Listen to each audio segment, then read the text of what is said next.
Hey guys, new video about Baldurs Gate 3. Yeah, today we talk about the companions. I made another video about class tier list like 4 days ago, I think 3 or 4 days ago. Game is just awesome. I guess everybody who plays it can only recommend it. It's an incredible game, a lot of fun, and yeah, it gives you the feeling that you are not alone. It feels not like I know you can play it with friends, but in general it feels not like a single player game, even if you play it alone, because yeah, of the world and especially because of the companions. Not only in the fights, but also in general how you interact with them in the story, in the world. It's just quite awesome. So pretty good job about this. Today I ranked them. For combat, I would say, for combat I will also talk a little bit about team composition, but yeah, mostly just for pure combat wise. So let's get started. First of all, choose whatever you want. I also say this already in my class tier list. Choose whatever you want, because you should be just having fun in the game. Maybe it will take you, I don't know, 5% more time if you choose the wrong composition, but you have maybe more fun. So it's at the end of the day not that important. But if you want to be have the best possible group, I guess this video is kind of interesting for you. We start here with we start from the bottom, and we have only one in the C tier, not because he's bad, just because it makes no real sense to put him in. His will is a Warlock. We just have a better caster as option, and so it makes overall not that much sense to bring him in. If you want to have a Warlock for whatever reason, you can definitely do it, like I said already, but overall there is, like, again, like no reason to bring him in. Second, then we come directly to the B tier. You could also talk about bringing Will into the B tier, but I like to make some steps between the tiers, and that's for me one of the steps that I wanted to do. Second one that we're coming to is her name is, how is it? Let me just look it on my list. Mintara or Minfara. First of all, she's very hard to get. You would have to, and I hope that's not spoiler, but you have to play for the goblins against the druids to get her. So first of all, it's very hard to get. I only think very few people will get her. And then second, she's a paladin, but her race makes her not a very good paladin, so she is not that useful. She's not a very good healer, she's not a very good damage dealer, not a very good tank. So overall, she is just not good at anything, but okay at everything, to be honest. And that's coming. Now we come also directly to the next one that has kind of the same problem than her, and that's Halsin. Druids in general are good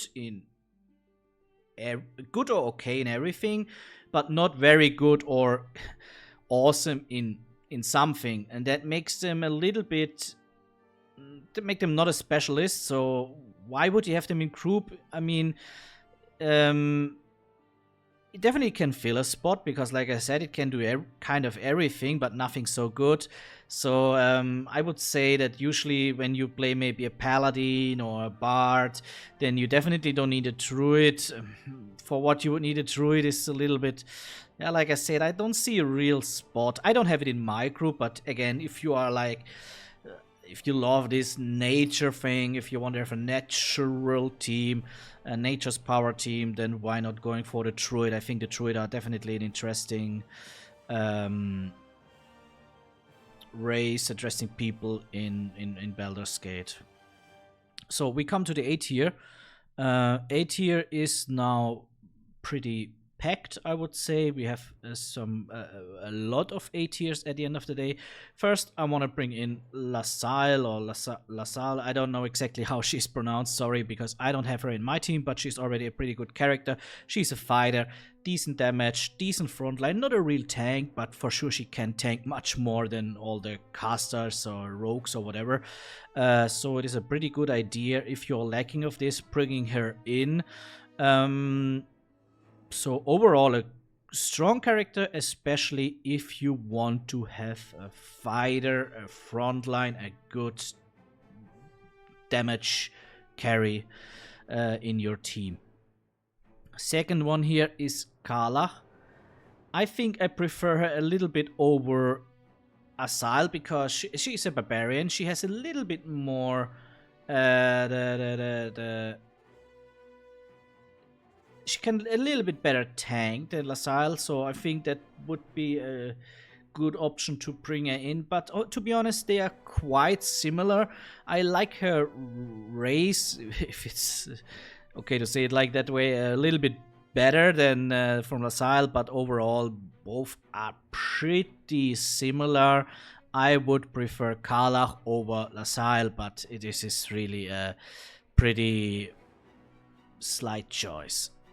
Next one, and now we come also to the option why Will is only C tier. It makes just no sense to bring him in. Why? Because Gale is so strong. Is a wizard, as far wizard sorcerer? I think it's a wizard or very nice AoE damage, also good single target damage, for sure good range, has some nice tricks with this crease area on the floor where enemies can prone and you could put it on fire, and he can slow, he can a lot of things. He's, in my opinion, a very, very important character for your group design. And I would already say, if you are not playing a sorcerer wizard by yourself, or maybe a warlock, then I think you should bring him in every team. If you don't have a caster, you should bring him in every team, I would say. There is no real option. I mean, he's just that good. So I think you could already argue he's S tier. But I think the S tier, you will see it in a second, and then I will also say why I bring him S tier and not. Next one in A tier is Astorion, the vampire. Kind of the same that I would talk about Gale, I could say about Astorion. He is just so good in what he's doing. Good single target damage, sneaking around, range, melee. So he's just a very good option for every team, I would say. I would not really know why not bring Astorion in. Maybe if you play already fighter and you have LaSalle or Carla in your team as well, or another paladin, then maybe it would be not necessary. But overall, I think Astorion and Gale are two super good choices to have it in the team. It's just overall, and Astorion is also very, very easy to play. You make an attack, you try to hide, you make an attack, you try to hide, and it's going back and forth. And yeah, his vampire, he can also make an immediate, I think is it only a melee attack? I don't know how it develops in the later levels, but at the moment I also definitely he can heal himself by making damage as a vampire in a melee range. So very good character overall. Now, last one, these other two ones, I don't know them, to be honest. I'm not sure if they're coming later into the game or how you can get them, so I will not put them. Maybe you can let me in the comments where, if you already played them, and if not, it's fine. Shadowheart S tier. Why? Because if you're not playing a cleric by yourself, or you have a bard and a paladin in your group, so I mean a cleric or bard plus paladin, so this both together, then you need a cleric, and that is Shadowheart.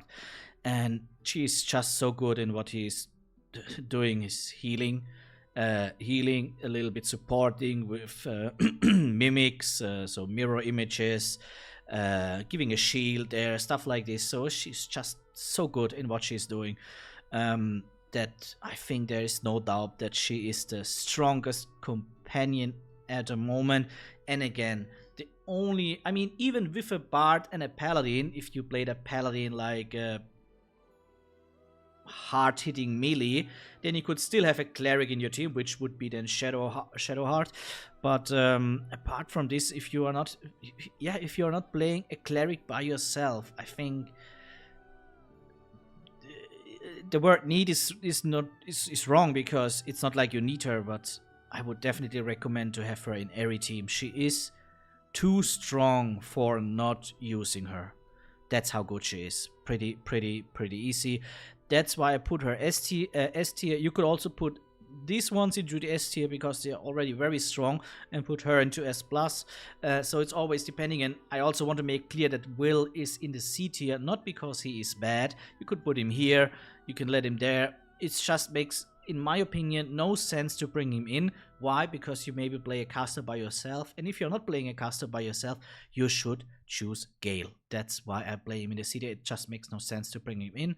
Again, you could say kind of the same about those two, but those two are maybe good if you don't have a paladin in your team, if you don't have a bard in your team, then why not having one of those support guys that can kind of do everything in a decent way, but nothing in an awesome way.